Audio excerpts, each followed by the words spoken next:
wabarakatuh. Bismillahirrahmanirrahim. Alhamdulillahirabbil alamin. Assalatu wassalamu ala asrofil anbiya'i wal mursalin Sayyidina Muhammad wa ala alihi wa sahbihi ajma'in. Amma ba'du. Yang kami muliakan pengasuh Pondok Pesantren At-Taufiqiyah Ki Haji Imam Hashim SHMH, yang terhormat pengawas Pondok Pesantren At-Taufiqiyah Ki Haji Azhari Mulyadi, yang kami hormati Kepala Pondok Pesantren At-Taufiqiyah Kiai Guci Hashim, yang kami hormati Kepala MTS Unggulan At-Taufiqiyah Bapak Kawi Susi MPD, yang kami hormati seluruh jajaran Dewan Guru, wabil khusus Guru Pengajar Pelajaran Bahasa Indonesia, yaitu Bapak Muhammad Bustami SPD, yang saya cinta sayangi, kedua orang tua saya, dan teman-teman yang sama-sama memuliakan Allah.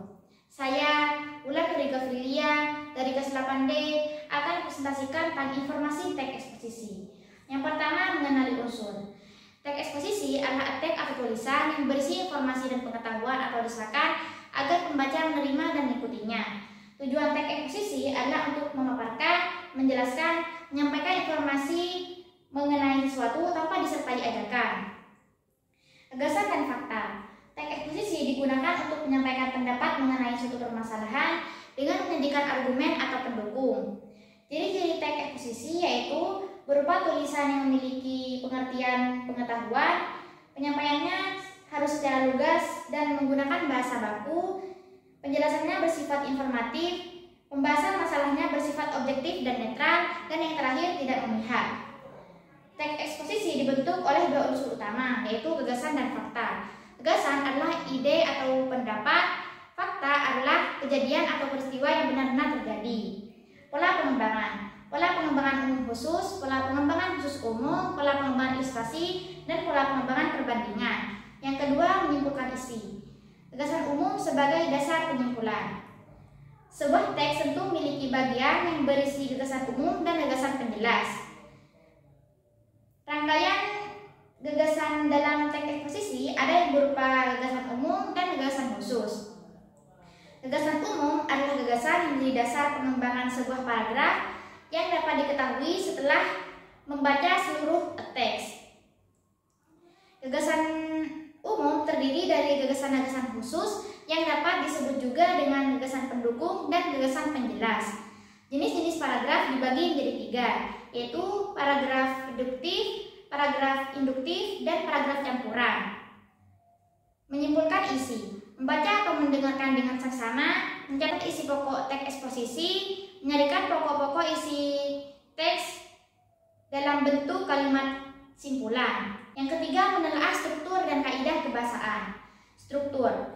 Tesis. Tesis berisi gagasan berupa kalimat yang menyatakan prediksi atau pandangan penulis. Rangkaian argumen. Rangkaian argumen adalah argumen tesis yang telah disampaikan oleh penulis pada bagian pendahuluan. Penegasan ulang adalah bagian terakhir teks eksposisi. Kaidah kebahasaan. Kata teknis. Kata teknis adalah kata yang memiliki makna khusus pada suatu bidang keahlian. Konjungsi kausalitas dan temporal. Konjungsi kausalitas. Konjungsi kausalitas adalah konjungsi yang menjelaskan bahwa suatu peristiwa terjadi karena suatu sebab tertentu. Konjungsi kronologis. Konjungsi kronologis adalah konjungsi yang menghubungkan dua buah klausa atau lebih yang menggambarkan adanya urutan waktu kejadian. Kata kerja mental adalah kata kerja yang mengekspresikan respon atau sikap seseorang. Kata rujukan adalah kata rujuk yang merujuk pada kata lain. Kata persuasif adalah kata yang memiliki tujuan untuk meyakinkan dan membujuk pembaca dengan maksud tertentu. Menyajikan teks eksposisi. Menentukan isu atau masalah yang akan disajikan, mengumpulkan data atau bahan yang sesuai dengan isu atau permasalahan, menyusun kerangka karangan yang sesuai dengan struktur, mengembangkan kerangka karangan. Sekian presentasi dari saya, kurang lebihnya saya mohon maaf. Wassalamualaikum warahmatullahi wabarakatuh.